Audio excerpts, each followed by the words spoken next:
نے جب کسی قوم کے ساتھ اس کی تعلیم کو اس کے عقیدے سے، اس کی تعلیم کو اس کے دین سے، اس کی تعلیم کو اس کے مذہب سے، اس کی تعلیم کو اس کے کلچر سے کاٹ دیا جائے تو وہ نسلیں پیدا ہوتی ہیں جو آج ہمارے معاشرے میں پیدا ہو رہی ہیں۔ آپ لوگ ناراض نہ ہو اس بات پہ۔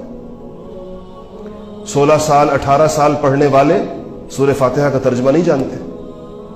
ترجمہ جاننا تو بہت بڑی علمیت ہے، سورہ فاتحہ صحیح نہیں پڑھ سکتے۔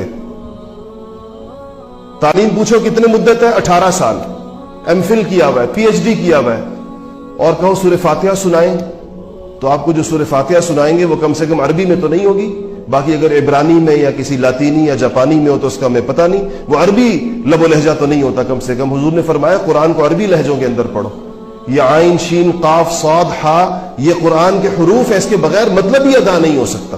نہ صرف یہ کہ مطلب ادا نہیں ہوتا بلکہ بسا اوقات ایسا غلط مطلب بنتا ہے کہ اس کے تلفظ سے انسان گناہگار ہو جاتا ہے۔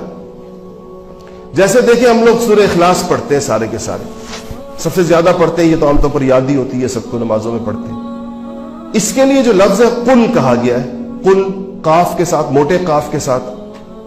آپ اپنے معاشرے میں جا کر لوگوں کا سروے کریں، 90% لوگ اس کو چھوٹے قاف کے ساتھ پڑھیں گے، قل ہو اللہ احد پڑھیں گے۔ اگر ابھی بھی ہم